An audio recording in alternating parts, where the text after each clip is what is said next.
Amazon tool haul time. This video could be a pretty wild ride. There's a lot of tangents I could go down. I'm going to open all of these up and lay these out. Before I do that, Marvel knife was a freebie with my order at JDV Tools out of New Jersey, not to be confused with JDT Tools, also out of New Jersey. I'm going to put a link to JDV Tools in the description of this video. They are a vessel tools supplier in the United States. They have products that you can't get on Amazon USA. So when I bought these vessel items, they had a promotion for a free Marvel knife.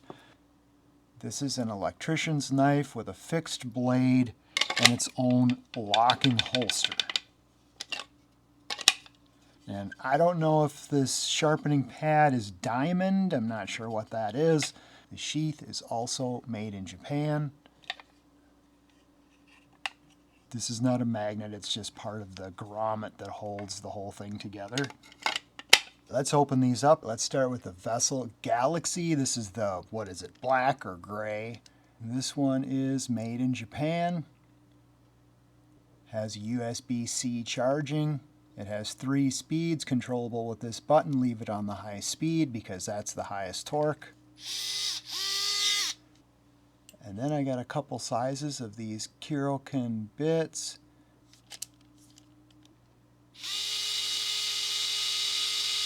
Okay, nice.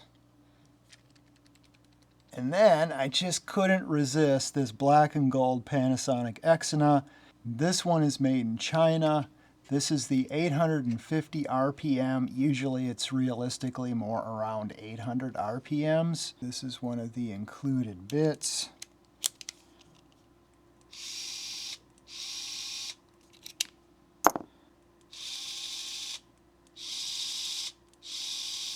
That's the Panasonic Easy 1D11. This one is also USB-C charging. They've got 850 RPMs printed on the end cap. I'm not going to go into a deep review of those because I have other videos that go really deep into these. I also have another video that goes really deep into these. So this is another belt-worn snap blade disposal product made in Japan. Here's the brand name. You can open the disposal container. It's long enough to fit a full blade. I don't know why they put this piece of double stick tape right here. That's kind of annoying. I have another video that goes very deep into these products. All right, next we come to the Makita Light. Viewer reminded me of these in one of my other videos where I reviewed these products. This is the 7.2 volt battery here, which fits in here like that. And it also accommodates the larger 10.8 volt batteries, which I don't have any of. The cap has a nice O-ring on it. It feels like it's sealed up really well. So this is IP54. The ML102 is made in China. This knob converts it to a flashlight. So there's the flashlight mode, and then this is the lantern mode. And that's the Makita ML102. I suspect that the algorithm saw me looking at camping related stuff. This is a made in China folding knife. They did induction harden the saw tips, but it feels kind of cheap, and I don't know why I bought this. I have far better options, such as this made in Japan Pocket Boy Curve 170. You can see how that compares to this. If I had to choose between this and this, I would choose this every time. Continued my exploration of these Japanese carpenter squares. This is the Shinwa 62006. I spent at least an hour this morning researching this, and there's still things about it I don't understand. When I first looked at this, I thought that this was shaku. Shaku is denoted with this capital R looking symbol, and what that is, some people call it the Japanese inch. It's an ancient measuring system that comes out to 30/3 of a meter. So when you see 30/3 of a meter, this isn't inches, this is Japanese shaku. And I put this on here and I realized, oh, the scale on the square, that's not Japanese shaku. That doesn't line up with that at all. It actually lines up with metric. It's just a different labeling of the metric, and I just noticing that this tape measure, it's a little bit off. Let's see here. Yeah, this one is right on.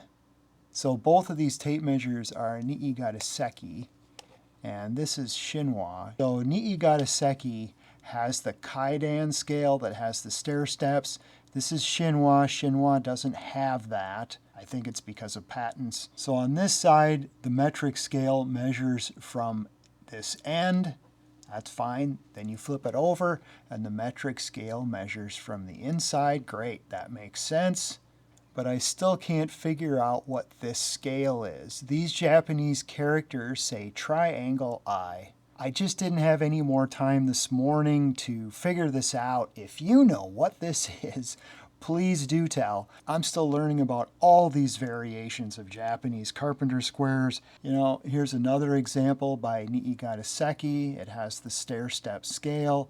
If you're ever suddenly interested in Japanese carpenter squares, like I recently have become, the variety is endless. Choosing these can be really confusing because all of the different variations of the scales they put on these. I'm still learning about these and collecting these, and I'm not ready to do a big comparison video about these yet.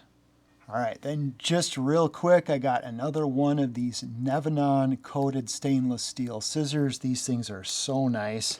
This purple one was the first one I discovered, and it is so smooth. So these are made by the brand Silky. This one is the 170, and then I also have the 210. These are all made in Japan. I'm always on the lookout for these small items to include in an order that don't really affect the shipping, and you just get more value out of all of the money you spend on shipping. So this is Razorsaw brand. It's made in Japan. This is a metal cutting blade. There's the model number. Basically a metal cutting hacksaw blade that fits in a utility knife.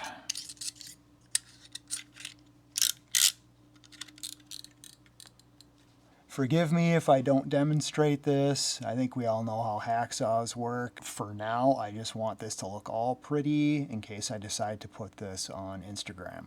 Speaking of knives, this is the Vessel TPK 30.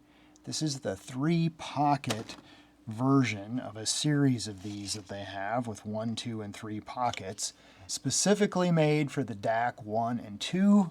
So I would probably have the pocket on my right side, and I would carry the knife in here like this. If you want it on the left side, then this ends up on the inside, and it appears to work either way. So they've got these little indents right here that lock this in. So that's kind of nice. The 3-pocket version leaves me 2 more pockets. Here's a Kirokin cable cutter. That thing fits perfect in that pocket. Here's a 3 Peaks flush cutter.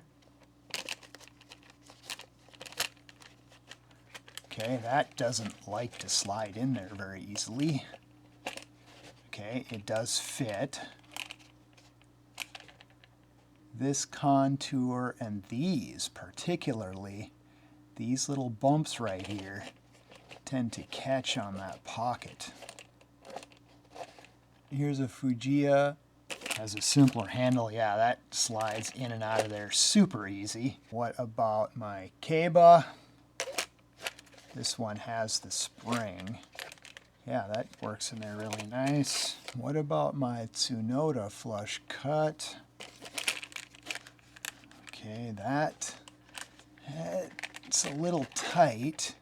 Doesn't slide in and out of there real nicely. I think it's because of this edge. This edge here is really going to beat up that fabric over time. This style does not work in here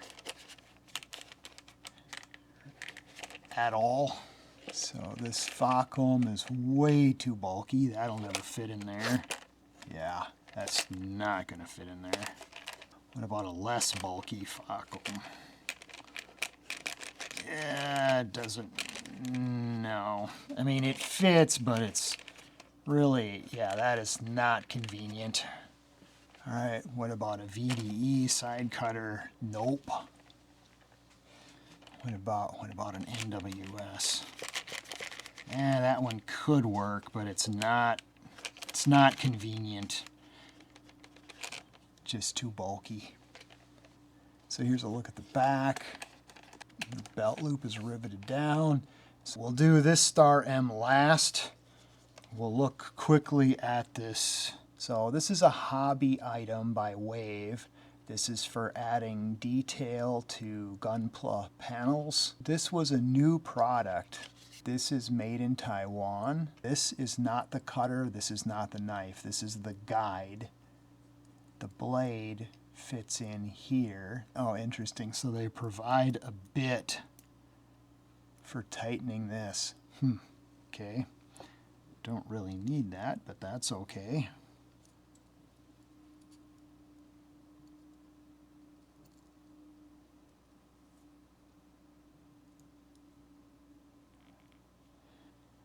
Then you adjust your offset. Then you scrape that along an edge. All right, so this is a new product by Wave. This is the HT580. The Star M5010 will cut a hole from 60 millimeters in diameter all the way up to 200 millimeters in diameter. This drill bit is a 10 millimeter drill bit, and this can cut a hole 30 millimeters deep. Obviously, you can cut holes in plywood, and then for cutting holes in sheetrock, they've included this center pin. So I bought this bit thinking that this was an alternative to the self-feeding bit. So this is made for this style of product, but just not this one. Because it's not 10 millimeters, so it doesn't fit in here. So this was a mistake. Let's look at this thing. This thing is pretty amazing. Both of these knobs have to be loosened.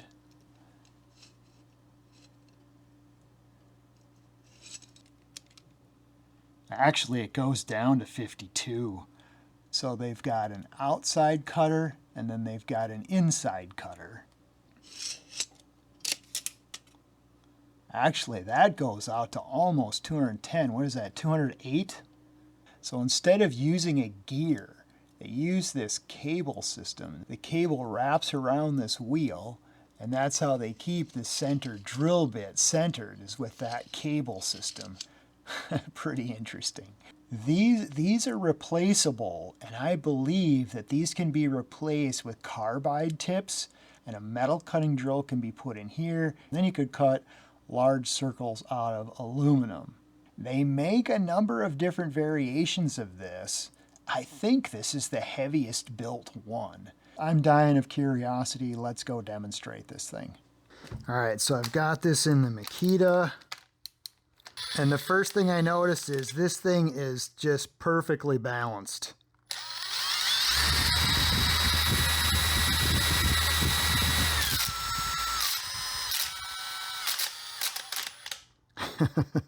Even at high speed, that thing is balanced. So I've got it set to the smallest diameter. I've got both of the locking knobs locked. This is not a shop tutorial. I gotta watch focus. I gotta watch how I'm framing my shot.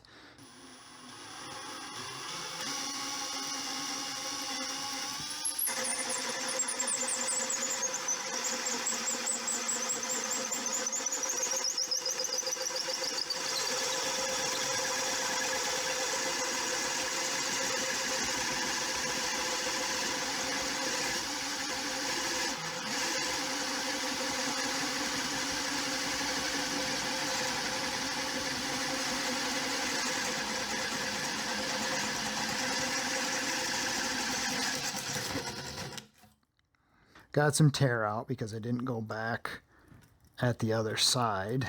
There was just a little bit of burning. I can smell it getting hot.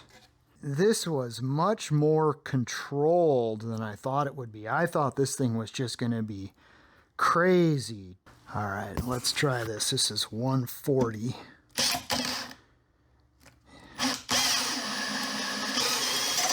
Woo, yeah, that's what I was expecting. This thing is aggressive. So if it doesn't look like I'm doing everything perfectly, I'm trying not to put my arm in front of the camera. I'm trying to stay out of the way. I'm watching focus. I'm not doing a shop tutorial.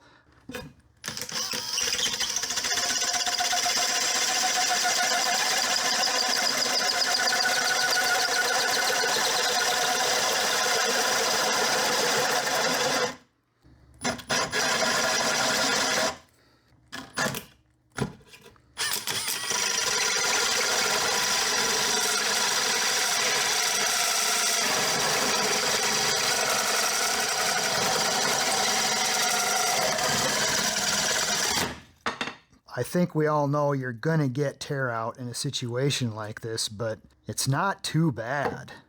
As long as I keep the drill perpendicular to the work surface, it stays pretty tame.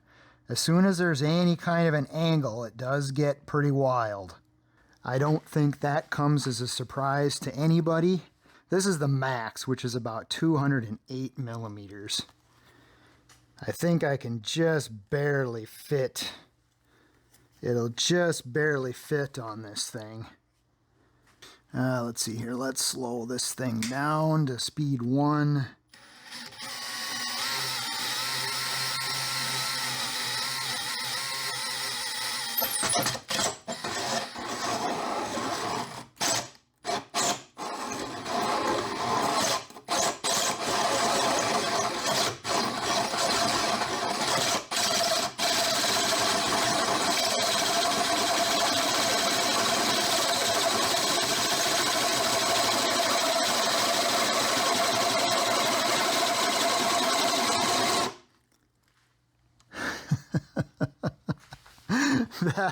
That feels pretty crazy. This feels pretty crazy. I got to move that out. I'm going to hit my bench here. I just got to move this out. So this is what, 8 1/4. So this is 6 1/2 or 6 5/8. This is the biggest hole saw that I have. This thing is a little scary.